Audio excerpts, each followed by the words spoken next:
welcome to a brand new episode of the podcast entitled Couch Potatoes Unite!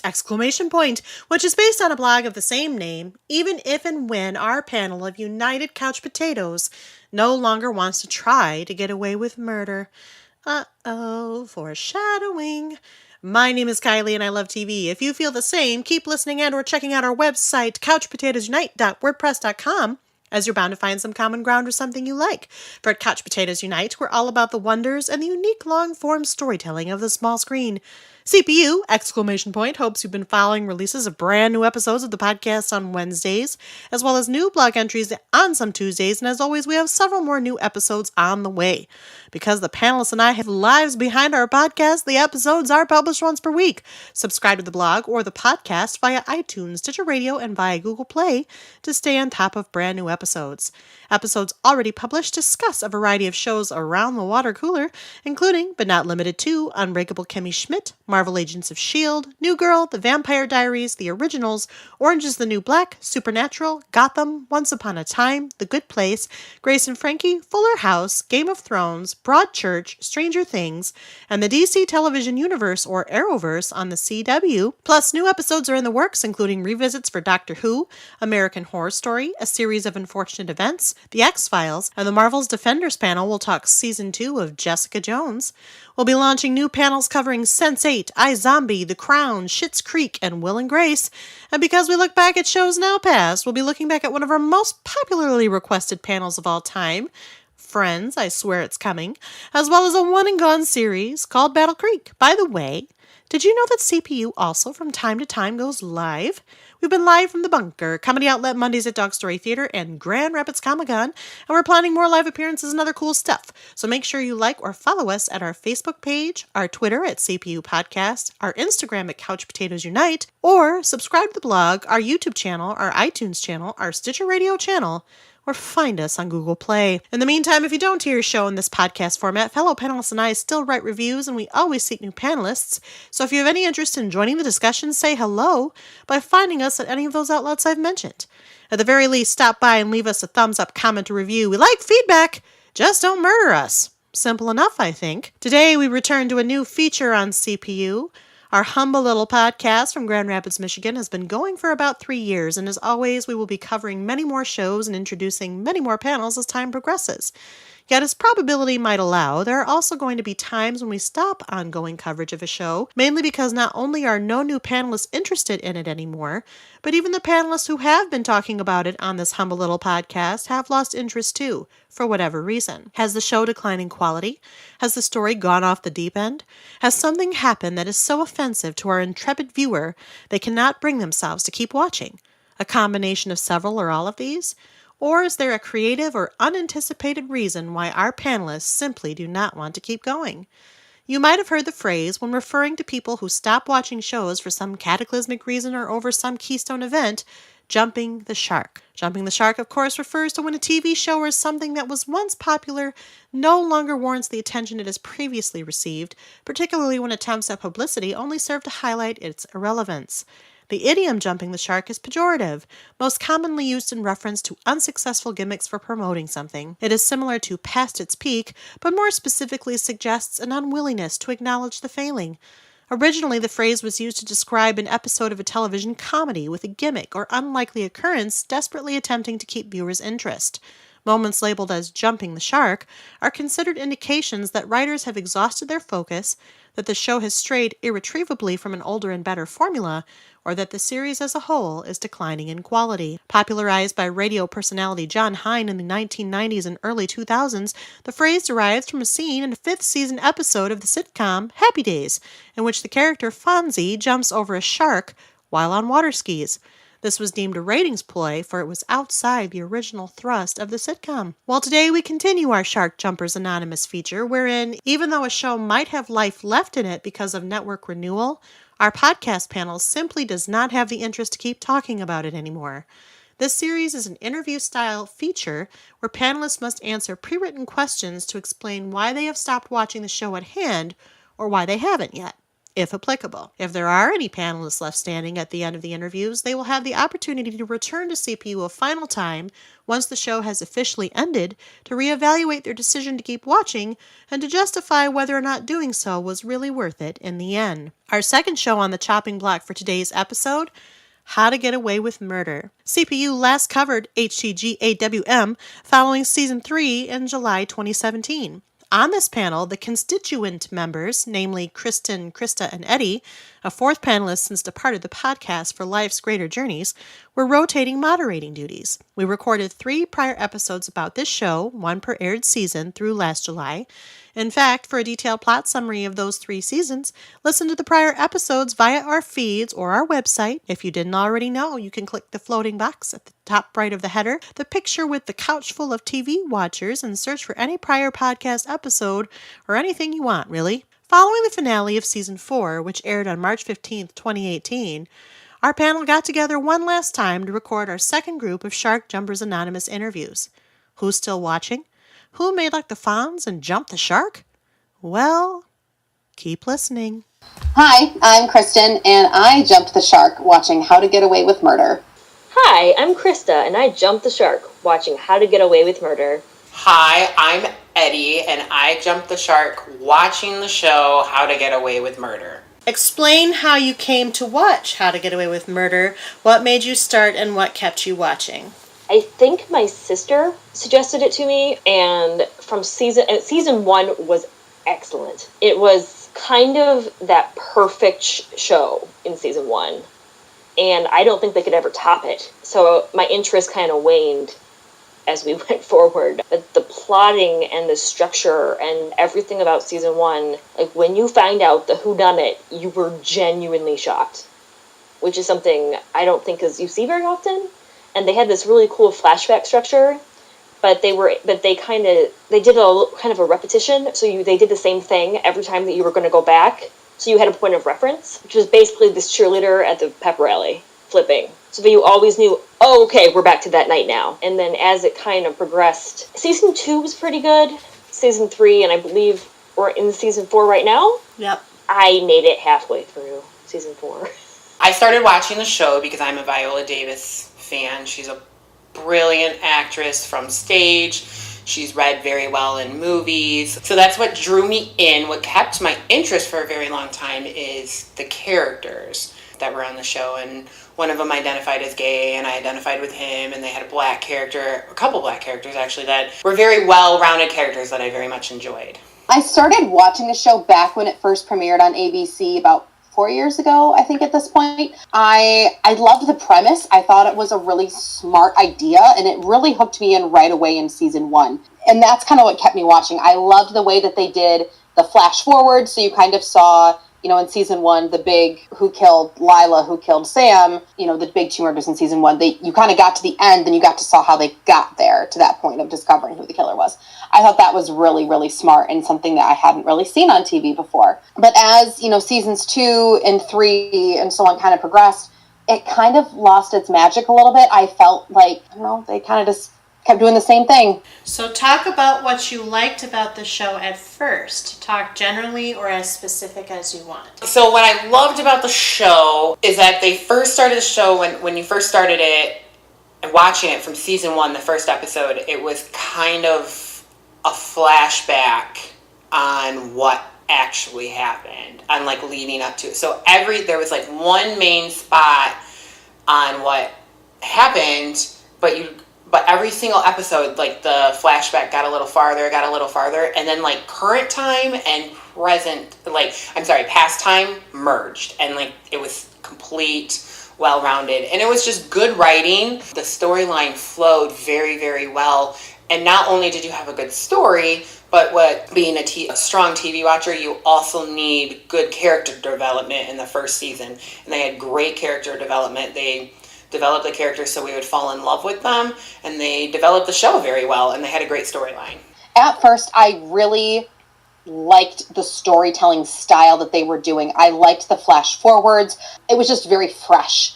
And it was something that kept me watching right away. I really liked the flash forwards because it was a really fresh take on storytelling I hadn't seen on TV before. I liked how each week, you know, we saw in the very first episode, somebody had killed Lila, essentially. And each week we got a little bit closer to discovering what led up to that night. Then, you know, the night of the flying cheerleader is kind of what it was called on social media, because that was the opening shot of that evening. But yeah, that's what really kept me interested and kept me watching right away, was just the unique form of the storytelling. Well, Viola Davis is obviously a national treasure, so that didn't hurt in any way. The ensemble is extremely strong, and especially in the beginning, the writing, like I said, and the plotting was just... It wasn't something that we saw on TV, and it wasn't like a lot of the other Shondaland shows, which, that being said, though, I loved Scandal in the beginning, too. So, actually, I loved Grey's in the beginning, but that was so long ago now. I think they kind of hit a point with the characters where they didn't know where else to go, or everything just got too complicated, I guess. Did you grow to love it at any point? When and for how long? I loved season 1, hands down. I watched it in real time, or if I wasn't able to watch it that Thursday night, you know, I would DVR it and watch it Friday. It just captivated me. I wanted to stay invested, and I wanted to, you know, kind of work with the Keating Five and figure out, you know, who killed these people. And yeah, I think season 1 was the only time I actually loved the show. Over the course of the next few seasons, my interest kind of exponentially waned. Definitely loved it for season 1. It was like, I got enough out of season 2 that I felt like this could still work. But by season 3, I was like, oh, okay, well, this is probably not going to work out. Great. I would have to say I was in love with the show after season 1. I loved all the characters. I loved Connor, and I loved Wes, and Viola. Why can I not think of Viola Davis's character's name? Oh my goodness. Annalise. I loved her, but it stopped. So segue. Yeah. When did it take a turn for the worst, and what didn't you like specifically? As we know, this is a Shonda Rhimes show. She's not a writer on the show. She is just the producer. However, it started, and I'm going to quote our lovely friend Kylie, it fell in the Shonda Rhimes cycle. The season started doing the same thing over and over and over again. Season 2 was interesting because in the first season, they would get little cases and they had to figure them out, and that was like the case for the week.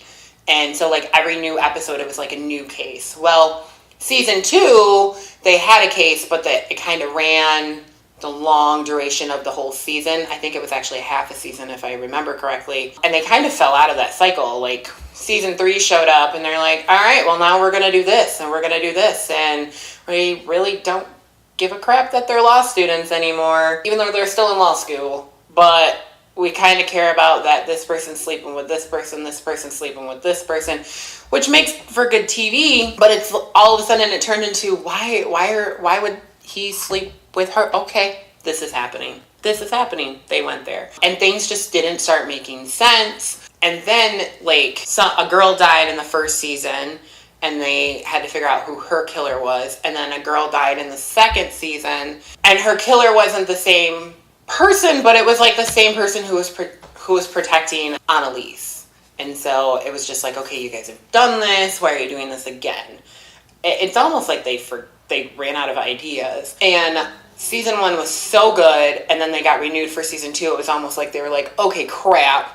Now we have to write something. So they wrote something quick, and then they were like, oh, we're getting renewed for another season. And season 3, they're like, we thought we'd be canceled by season 2. And so now, starting on to season 4, which I've watched a couple episodes, it's almost like they're trying to play cleanup before it gets too messy, but it's already gotten really messy. I actually really, really enjoyed the case of the week, which a lot of people didn't like. So I was kind of disappointed to see that go, because then we got to see them actually be lawyers and act working instead of freaking out about murders all the time. It was so repetitive. After, you know, season 1 was so unique and it set the bar so high, you know, I don't know what they could have done in season 2 and season 3 to keep it going that strong. But I felt like we were getting into the same sort of problems week after week, year after year. You know, when the storytelling, you know, when it was so fresh in season 1 with the style that they were doing, it became repetitive and unimaginative as the seasons kept going. So that's kind of when it really started to turn. But I think the point that I absolutely lost interest in the show completely was when they killed off Wes at the end of season 3, who was our lead character. So the next question, I figured, which you might actually have just answered, is what finally made you decide to scale the predatory fish? What was the last straw? when they killed Wes at the end of season 3, he was really kind of the audience surrogate in season 1. He is what led us into this world. We were seeing it through his eyes. When they made him, a quote-unquote killer in one of the seasons, okay, I can kind of get that. But then when they actually killed him off, I lost interest. I'm like, really? What are you going to do now? He was kind of one of the most compelling characters on the show, was his emotional journey and how they developed his character over the past few years. And the fact that they killed him off, I'm like, wow, A, that's a really bold choice. So good for you guys. But B, I'm out of here. I'm done. The show stopped drawing my interest. Even though I love TV and I love shows, I am really busy, and I unfortunately don't have the time that I wish I could invest in watching TV. So it just got to the point where it's like it wasn't drawing my interest. Like, the characters that I fell in love with season 1 are totally different than they are in season 4. Well, I'm going to say season 3 because I haven't watched much of season 4. So season 3, which I'm all about character development, changing characters, but they changed them so drastically that it's like I don't even know who these people are anymore. Why are they doing this? So when did you make that realization? The end of season 3. I know this season 4, I didn't like it because there wasn't. I was like, I was with it, but the season finale, how it ended, was like, I didn't need to see what happened next. I was like, this is cool, and it's interesting, but there wasn't a murder exactly, and it was just the pieces, how they were fitting together was just a little too much. Though, I think it might have jumped the shark, the season 3 finale, for me, because Wes was killed, and it turns out it wasn't even a character we cared about that did it. And it was just this random... It was Laurel's dad, who we'd met like twice, and like there was no stake, there was no investment there. And if it had been somebody close to the group, it would have made sense. Why? It just seemed weird. And of course, Annalise was constantly being framed for everything, and it was never like steeped in reality, the lawyer stuff. But I think it also hit this point where I'm like, this is comical. So what would you say to the show's creators, which of course includes Shonda Rhimes, in light of this turn of events? I really wanted to keep liking the show. I did. Season 3 was really hard for me to keep watching. The choices, yeah, they were strong, but it just didn't work anymore. You had such a good show in the beginning, and I don't know how that magic kind of got lost in translation over season 2. But season 3 is really when things started to take a downhill turn. And, I wish you guys could have recaptured that magic from season 1 that you seem to have lost. Make it simpler. It's gotten too much. This is something I've noticed with a lot of the Shonda shows, where they go from being really solid and about a core group of people to now they have like 5 or 6 murders on their hands, and to the point where you can't even remember what some of them are. The DA that Asher killed, I don't even remember her name, and like some of their motivations just seem a little flaky. Scaling it back to like season 1, there were 2 murders, but they were connected, making things a little bit less. There's 18 different players. Stop bringing in new people. It seemed like stunt casting because they brought in Jimmy Smits in season 4. But he didn't even play like a super vital role, but it's also like, okay, well, they brought in Jimmy Smits. He's going to have something to do with something. They're not just going to bring him in for no reason. They kind of did. Because like, he's a way better actor than they were giving him credit for. I would say, and on many other podcasts we've said this, they've had potential with this show, and unfortunately, I think they've just put it in a whirlwind, and they just keep going in the same cycle, and they're not getting anywhere. And I think they wanted to do that with last season. They wanted a huge cliffhanger, and they killed off a major character, which is another thing that happened where I was like, okay, so now we're back on Grey's Anatomy. All the good people are going to start dying. I would say that they need to get out of that cycle of having good characters and then we're just going to destroy. I don't even know what I would say to them. I would be like, what? I guess my question is, where were you going with this? Because it was such a great show. I love the fact that it went in the school, and then I'd ask, why aren't they in school anymore? That's how this all started. They were in school, and then they were becoming lawyers, and now they're not doing that anymore. It's not even like they graduated. We don't go to class, but we're still passing, and it's like they have one class. It's only Annalise's class. That's it. Like, that's the only class they go to. So what did you hope or expect would happen instead? Ooh, I don't have an answer to that. Because they kinda did it. Like, they kinda did the whole Laurel's still obsessed with Who Killed Wes thing. But season 4 had a lot of different... Everybody was going in a different direction, because in the first episode, she fired them all. So they were all separate, but then they got back together. But, like, they weren't it just got... As soon as she... Actually, you know, it might have been when she fired them all, where I was like, okay, I'm done. Like, this show was going downhill anyway, but okay, this is just ridiculous. Like, breaking up the group, no. It'd be like if in Friends that, like, they all moved away from each other in, like, season 2. And, like, it was still supposed to be the same show. That wouldn't have been the same show. No, it wouldn't have been. That would have been a whole different show. Yeah, right. I really was hoping that, which we did, this is kind of a loaded question, because we got some of what I wanted, but it didn't go in the way that I was hoping it would go for. For example, I wanted to dive into Annalise's past, and I wanted to see where she came from.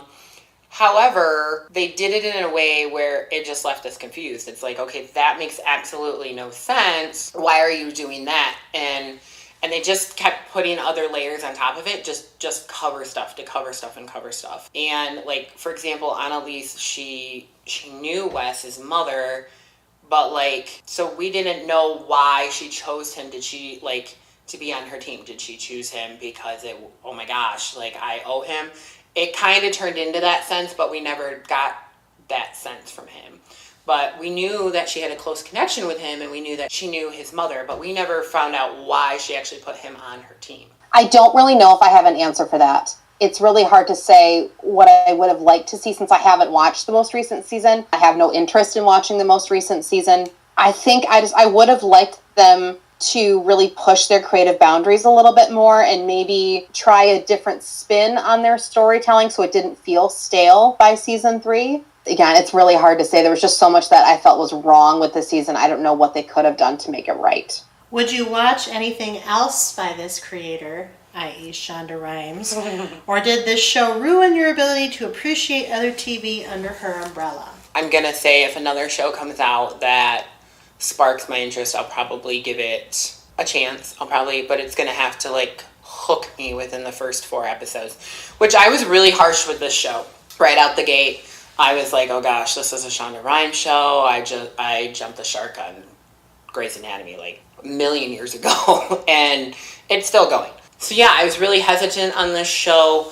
They had good character development. I actually was really late starting the show. The show was it was more than halfway through the season, and so people were like, you need to watch this, it was really good. It was. And also season 1 was hot and steamy. Like, you needed to take a cold shower after you watched every episode. Everybody was having sex with everybody, but it made sense. It actually made sense. And then season 2 comes, and it's like you went from a rated R show that's on to now we're going to be PG, but we're still killing people, but you don't know how. Yeah, it was weird.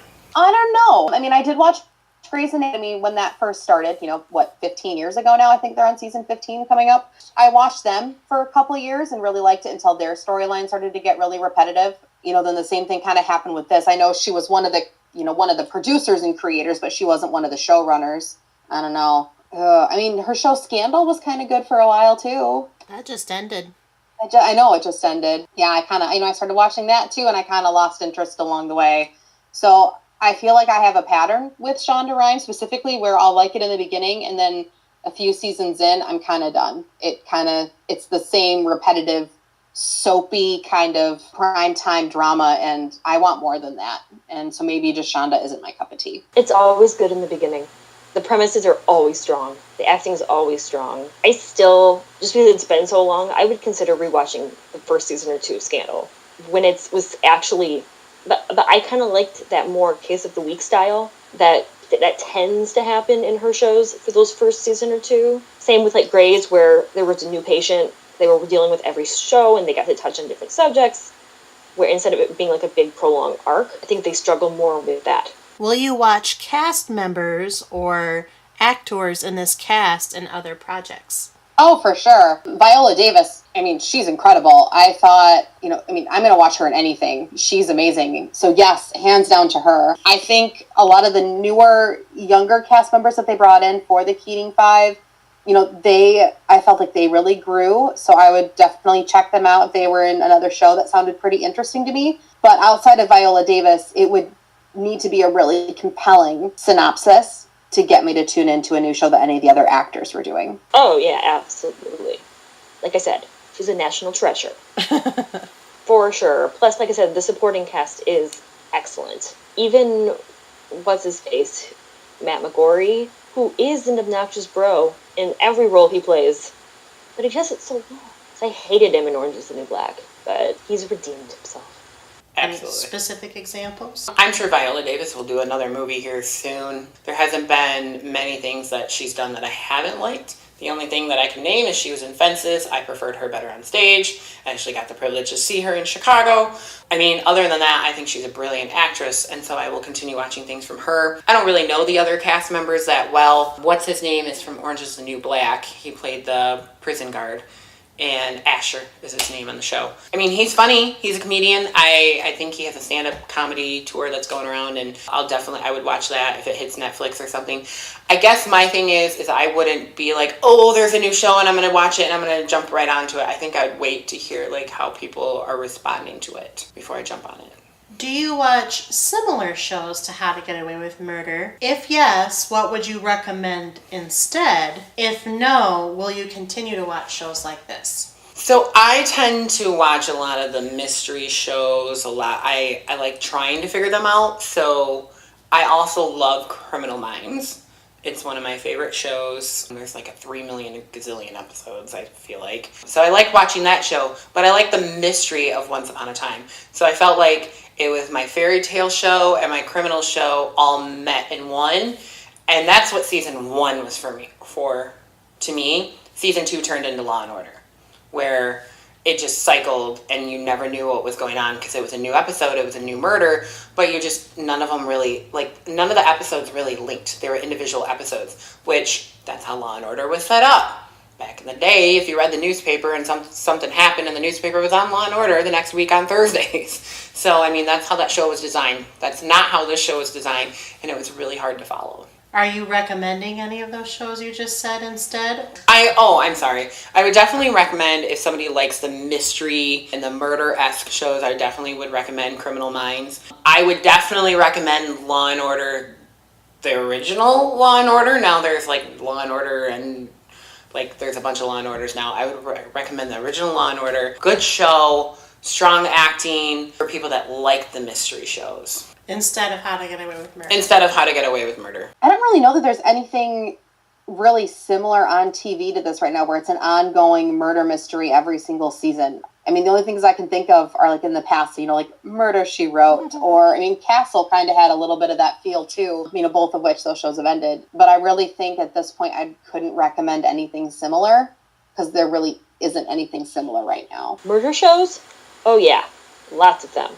I watch lots of murder shows. I'm a diehard Law & Order SVU fan, which everyone makes fun of me about, but it is what it is. I watch a lot of true crime type stuff, like Mindhunter on Netflix is really, really good. I know I watch a bunch of them, and it's just like they're all jumped out of my head. Can you give me some examples of shows that are similar to this? No. Okay. This is your... Because, A, I don't watch the show. That's why you all were doing this panel.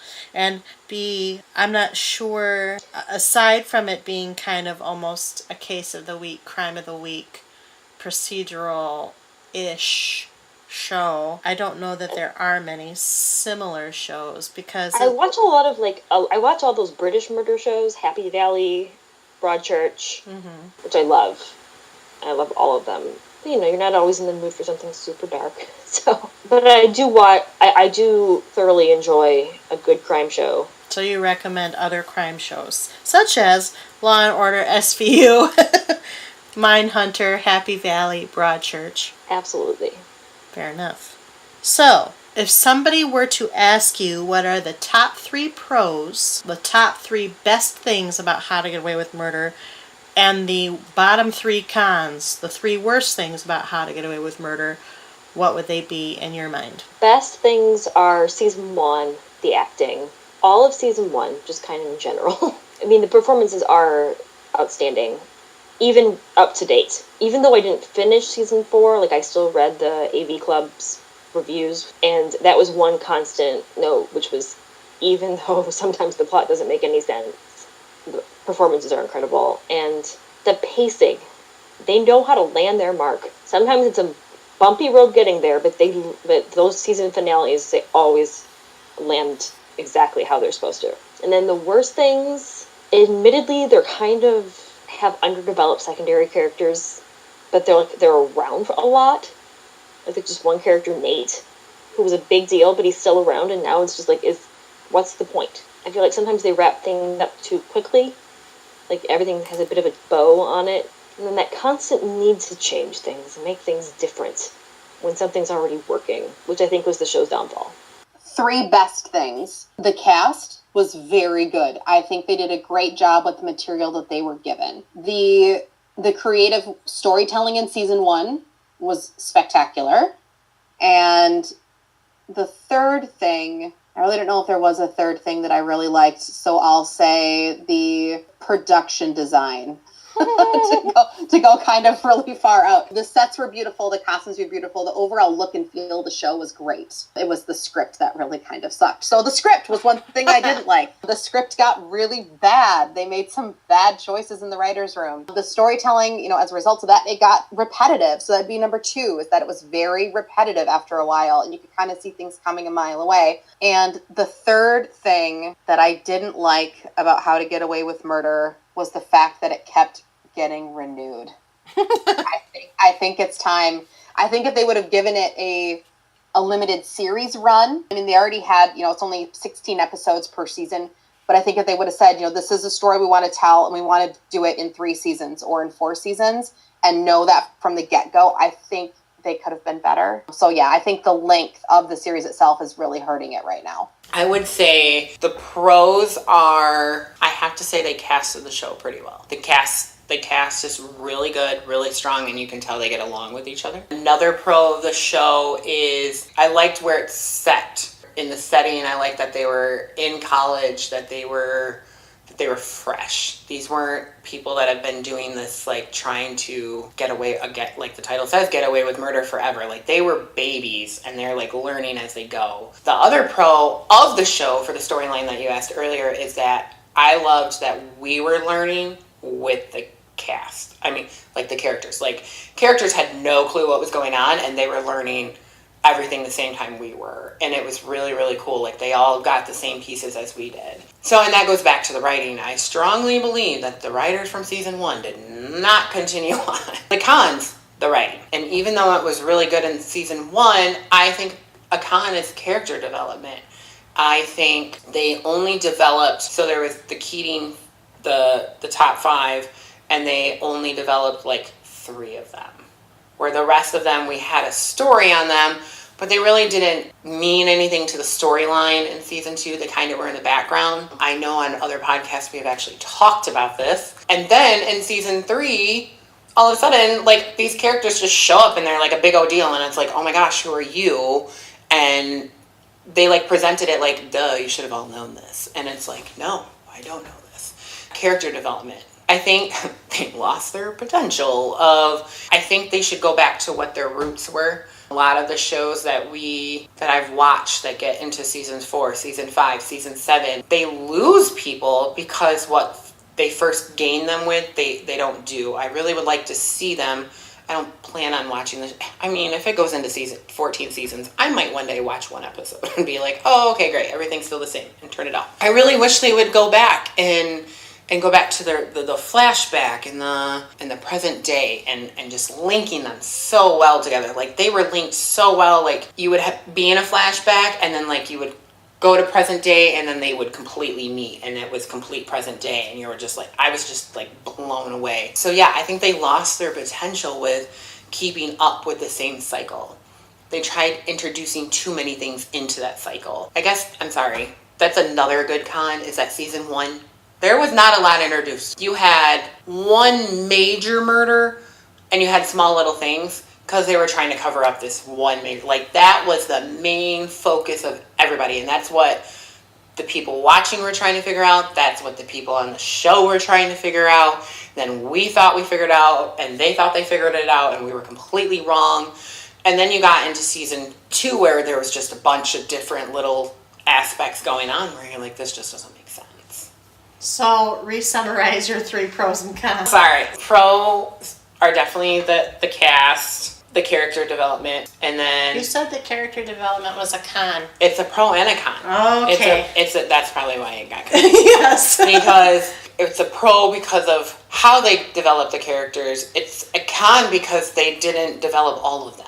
Got it. Okay. Okay. Con was their potential. They lost their potential. And then the other cast potential... Character development. What did I say for the other? Writing. Oh, and then the writing. The writers just, they disappeared from season 1. Got it. That was a lot. I think. Well, you have to explain it for the listener. I get it. I'm sorry. Welcome to the show. It's complicated. I know, right? Podcasting, God. Would you recommend How to Get Away with Murder, even though you jumped the shark, and why? Maybe or in part, which parts and why? Or no, absolutely not, and why not? I would recommend the show. I think it's a good show, but I don't think it's a good show for what it's up against. And I mean, and that's the reason why I jumped the shark. It's a good show for somebody who just wants to watch it like on Thursdays and it's not really their show. Like for me, like I said, I'm busy. It's really hard for me to get to watch TV. So I love Once Upon a Time. I watch This Is Us. Like those are my main shows and I make time for those. It's really hard for me to want to make time to watch How to Get Away with Murder. And then when I do have time to sit down and watch it, it's like, okay, this is really boring. This doesn't make sense. I could be doing something else. So I think if somebody watches it and wants to watch it because of something that sparks their interest of they've heard about it or Viola Davis or whatever it is, I think if they stayed with the long haul, I think I'm really hoping they could fall in love with it, but it was just really hard and it was just time. And there's just some shows where you're just like, I can't do this anymore. And that's where I got to. So you'd recommend the whole show even though you jumped the shark? Mm-hmm. Okay. It just takes the right person, though. I wouldn't, if somebody was like, I like, for example, like Law and Order, somebody's like, I love Law and Order, I'd be like, you know what, you might like How to Get Away with Murder if you like Law and Order. But if they're like, I just want to watch a new TV show, I would not recommend How to Get Away with Murder. So you'd recommend it on condition. There we go. Yes. Okay. I would definitely recommend season 1, and then I'd be like, and then let me know, we can talk about it, and I'll tell you what happens in the end and how everything wraps up. Like, I don't really think you can watch season 1, season 2, but you're probably good after that. So you do it in part. Yeah, in part. And this might be one of those shows where in a couple years I go back, I rewatch, and I'm like, oh, I missed some stuff that makes other things make sense. But just right now, it's not on my any sort of priority watching for me. Once I have to start making myself watch a show, for the podcast, I'm like, okay, something's wrong. I'm going to go with a maybe on this one. It's really hard to say what I recommend the show since I jumped the shark because the show's not over yet. I think in order to give it a full-fledged yes or no, definitely I'd have to watch it through to the end. So I'm going to go with a maybe, recommend it. I would definitely recommend season 1 for people who are interested in kind of a murder mystery show. But if they continue beyond that first season, I'll leave that up to them. But the first season is definitely worth checking out. And finally, the last question in this particular interview is, Kristen, will you recover from this trauma? Well, considering I haven't watched anything since this time last year, so spring of 2017, I think I have pretty well recovered already. I did not subject myself to the ridiculousness that I'm assuming was season 4. So yes, I have been recovering just fine, and I will continue to watch TV. Just not this particular show. Krista, will you ever recover from this trauma? I don't know if it's a trauma. Some people are traumatized. Some people leave with protests and pitchforks. Yeah, it was a slow burn. Is it better to burn out than fade away? What is that, high fidelity? I think so, maybe. Yeah. I think this is more of a fade, a slow fade. Not with a bang, but with a fizzle or whatever. A whimper, not a bang. Whimper. There you go. Whoever does the costume design for this show, if they have not gotten an Emmy, they ought to, because everybody's super on point all the time. Eddie, will you ever recover from this trauma? Yes, I'll recover. I just wish honestly, I'm not gonna lie, I wish they would have developed the gay characters more. I was so mad. They like had such strong gay characters that were actually finally on TV that connected with like a normal gay person who wasn't super feminine, who wasn't. Yes, he was a hoe on the show, which anyway. He was promiscuous. Sorry, I forgot. We have to be adult. He was very promiscuous. They didn't develop him, and I mean, it's just I was super excited because there was someone that I could identify with that was not the normal gay guy that we see on TV. No offense to Will and Grace. Love Will and Grace, not gonna lie. It was hard. It was hard to see him finally like take him and kind of throw him under the rug and be like, he's not really that big of a character, which sucks. But yes, I'll get over it. Okay. So there you have it. As you can see, all three panelists have jumped the shark on this show and have concluded that they're no longer interested in watching. This means that in order for Couch Potatoes Unite! To cover the show, at least 3 interested panelists would need to volunteer, and one of those viewers would need to be willing to become a trained moderator, not unlike yours truly. Do you want to get away with murder? Send us a message. How? Well, listen to this. Well, before you listen to this, I have to thank Kristen, Krista, and Eddie for staffing our How to Get Away with Murder panel for the last 3 seasons. And since I thanked them, I now have to thank you by saying this. CPU is produced by Backpacker Productions, run by yours truly, the Chief Couch Potato, and hails from Grand Rapids, Michigan. Please, if you like what you hear, take the time to rate us on iTunes, Stitcher Radio, or Google Play. That means give us stars, comments, reviews. Let us know how we're doing, what you like, what you don't, what we should keep, what we should toss, what we should get away with murder doing. No, that's not good. If you have suggestions on shows we might consider, contact us at our website, couchpotatoesunite.wordpress.com, via email at couchpotatoesunitepodcast@gmail.com, or via Facebook and Twitter. Though, of course, we add new and old shows to chat about around the water cooler all the time. We have several more new episodes coming down the pike, as always, and as I said in the intro, if you miss old episodes or want to know in general what we cover, we're everywhere. Just find us. Search for us on Google. We're there. We're first under Couch Potatoes Unite. You can subscribe at our website, our channels, and our social media accounts, though, to also stay up on new events and episodes. In the meantime, all available seasons of How to Get Away with Murder are available to stream on Netflix. And our How to Get Away with Murder panel, with this Shark Jumpers Anonymous feature, has, for the time being, ended unless we get new volunteers, including a new moderator. As such, CPU will not return to cover this show around the water cooler unless you, listener, are interested in becoming a panelist yourself. If you are, and you have a couple of friends who want to join you, contact us via social media or our email address. For now, in the meantime, until next episode, new episodes published every Wednesday. Keep listening, keep watching, stay tuned. Bye-bye.